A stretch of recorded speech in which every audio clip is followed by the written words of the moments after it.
আপনি কি হুমায়ুন কবিরের দলে যোগ দিয়ে হুমায়ুন কবিরের দল করতে চান? না, আমার নামটা প্রচারে আপনারা শুনেছেন যে জেনারেল সেক্রেটারির যে লিস্টটা ছিল তাতে মনে হয় আমারও সেখানে আমার নামটা প্রচার হয়েছে। কিন্তু বিষয়টা হচ্ছে যে আমার কেউ নাম প্রচার করলে আমি তো সেই মঞ্চে বলতে পারি না যে না আমার নামটা প্রচার করবেন না বা এটা ঠিক নয় বা আমি তাকে আগ্রহী হয়ে যে আমার নামটা থাকুক এরকম কোনো বক্তব্য নয়। তিনি প্রচার করেছেন, আমাকে হয়তো তার ভালো লেগেছে সেই জন্য করেছেন। কিন্তু আমি তো অ্যাকচুয়াল আমি মমতা ব্যানার্জি যেদিন থেকে দলে তার দল করেছে সেই দলের সাথেই আমি তার সাপোর্টার হিসেবে আমি তাকে সাপোর্ট করি, মনে প্রাণে সাপোর্ট করি।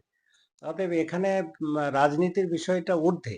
আমি রাজনীতি তার সাথে রাজনীতি করার জন্য এখানে যাইনি। এটা যেহেতু ধর্মীয় স্থান, একটা ধর্ম মসজিদের ব্যাপার। ধর্মীয় স্থানের জন্য আমি আমারও যেরকম অন্যান্য মানুষের আবেগের জন্য যেখানে সুপ্রিম কোর্ট অর্ডার দিয়েছেন একটা আবেগ, হিন্দুদের আবেগের উপরে, তা আমাদের মুসলমানদের একটা আবেগ আছে যে বাবরি মসজিদটা যাতে হয়, সেই জন্য আমি ওখানে গেছি এবং এখানে রাজনীতি করার জন্য তো আমি যাইনি। আমি একজন সোশ্যাল ওয়ার্কার, সমাজসেবী। আমার সমাজের শিক্ষা প্রতিষ্ঠান, হসপিটাল এগুলো নিয়ে আমি আছি এবং সবাই আমাকে ভালোবাসেন।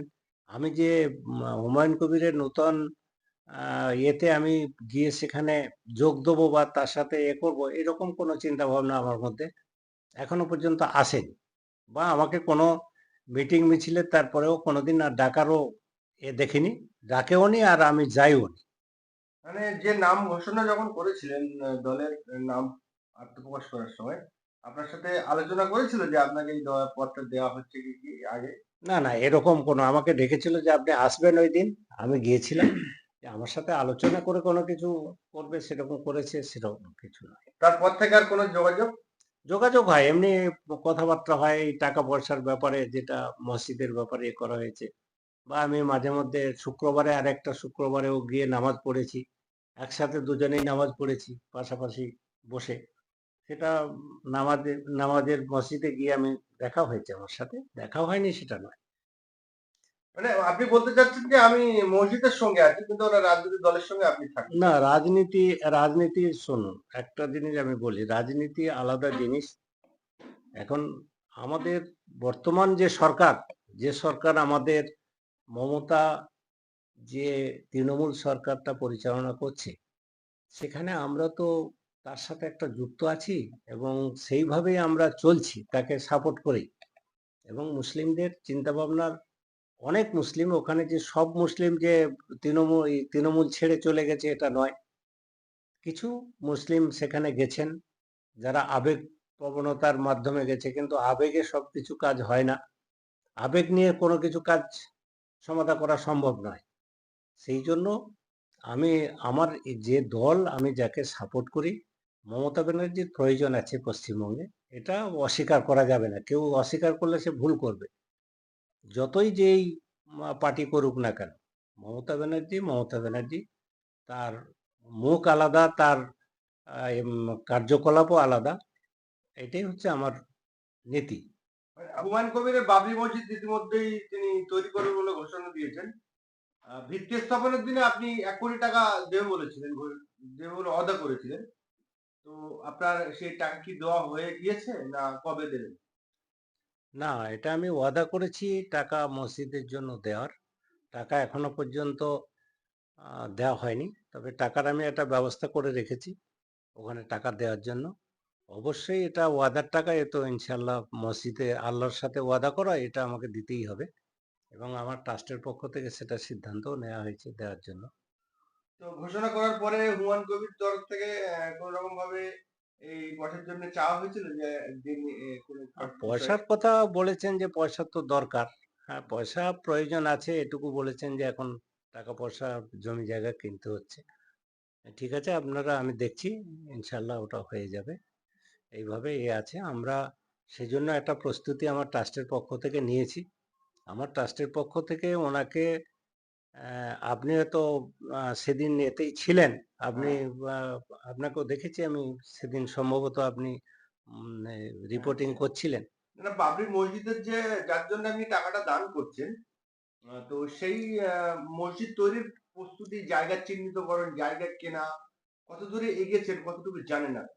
না, আমি যেটুকু জানি যে জায়গা কিনছে এবং যা মসজিদ করার জন্য জায়গা অনেকটা হয়েছে, এবং ও মসজিদ করার জন্য উদ্যোগ নিয়েছে, এটা খুব ভালো জিনিস এবং করবে এটা, এটা নিশ্চিত। তো এটা আল্লাহর ইচ্ছা থাকলে আল্লাহর তরফ থেকেই হবে। মসজিদ তো আল্লাহর ঘর, সেখানে নিশ্চয়ই সেটা হবে, অসুবিধা নেই। সেটা আমিও আশাবাদী সেটা করুক, এটা আমি হ্যাঁ, চাই। মসজিদ যখন ভিত্তি স্থাপন হয়, সেই জায়গায় গিয়ে সেই আপনি ১ কোটি টাকা দেবেন বলে ঘোষণা দিয়েছেন, ওয়াদা করেছেন। আরেকদিকে যখন হুমায়ুন কবির তখন তার রাজনৈতিক দল আহ, আত্মপ্রকাশ ঘটায় ২২শে ডিসেম্বর সম্ভবত, হুম। ২২শে ডিসেম্বর। তো সেই দিনে আপনি আরো বলেছেন যে আপনার এখানে ৩০-৩৫ কোটি টাকার একটা ট্রাস্ট রয়েছে, মেডিকেল হসপিটাল তৈরি হচ্ছে, সেটাও আপনি হুমায়ুন কবিরকে দেবে বলেছিলেন। আমি বলেছি নয়, আমি বলার নয়, আমার ট্রাস্টের পক্ষ থেকে আমরা লিখিতভাবে তাকে জানিয়েছি যে আমাদের এই আছে, তুমি, তোমাকে চেয়ারম্যান করব, তুমি, আমি ওখানে ঘোষণাও করেছি, এবং আপনি এসে এখানে যেটুকু করার দরকার, এই মুহূর্তে আপনার কাজের প্রয়োজন আছে, একটা কাজ করতেই হবে, সেই জন্য আমরা ওনাকে লিখিত দিয়েছি। কিন্তু তার কোনো উত্তর, একটা তো একটা ট্রাস্ট টু ট্রাস্ট যেখানে হচ্ছে, তার একটা উত্তর দেওয়ার প্রয়োজন ছিল, কিন্তু সেই উত্তরটা এখনো পর্যন্ত তেনার কাছ থেকে আমরা পাইনি। মৌখিকভাবে কথাবার্তা হচ্ছে, কিন্তু মৌখিক কথায় তো কোনো কিছু জিনিসটা সঠিকভাবে হয় না। তা আমি আজকের, আপনি যেহেতু সেই উক্তি পুনরাবৃত্তি করলেন আজকের, যে ১ কোটি টাকার বিষয়টা, ১ কোটি টাকার বিষয়ে আমরা আমাদের যে সম্পদ রয়েছে, আমরা সেই সম্পদটাকে ইয়ে করে একটা ব্যবস্থা করে সেখান থেকে আমরা ১ কোটি টাকার একটা অ্যারেঞ্জমেন্ট করছি ওনাকে দেওয়ার জন্য। এ ওয়াদা আমাদের ঠিক থাকবে। না, আপনি যে আপনার যে বললেন যে আমার ৩৩-৩৫ কোটি টাকার যে সম্পদ রয়েছে, সেই সম্পদটাও হুমায়ুন কবির সাহেবকে বলেছেন যে আমি লিখে দিচ্ছি, আপনি এই বিষয়টা দেখুন, হসপিটাল নার্সিং যেগুলো আছে তৈরি করুন। তো সেই বিষয়ে হুমায়ুন কবির তরফ থেকে কেমন কোনো সাড়া কোনো মিলছে? আমাদের কোনো উত্তর আসেনি। আমরা লিখিতভাবে ওনাকে ফাইলে করে দিয়ে এসেছি, এবং তার কোনো উত্তর এখনো পর্যন্ত আমরা পাইনি। সেই উত্তরটা পেলে তো আমরা একটা ডিসিশনে আসতে পারতাম। যেহেতু ওনার কোনো উত্তর পাইনি, আমরা ব্যবস্থা নিয়েছি যে কিভাবে মানুষ, একটা ওয়াদা করা হয়েছে মসজিদের ব্যাপারে, সেটা কিভাবে দেওয়া যায়, সে ব্যাপারে আমরা উদ্যোগ নিয়েছি ট্রাস্টের পক্ষ থেকে, এবং একটা উপযুক্ত মানুষের কাছে আমরা এটাকে দিয়ে, তারাও এখানে এই এলাকায় যাতে ভালোভাবে একটা মেডিকেল কলেজ গড়ার যে আমাদের স্বপ্ন ছিল, সেই স্বপ্ন যাতে বাস্তবায়িত হয়, সেই জন্য কিন্তু আমরা চেষ্টা করে একজন উপযুক্ত মানুষকেও পেয়েছি, সেখানে আমরা দেওয়ার ব্যবস্থা করছি।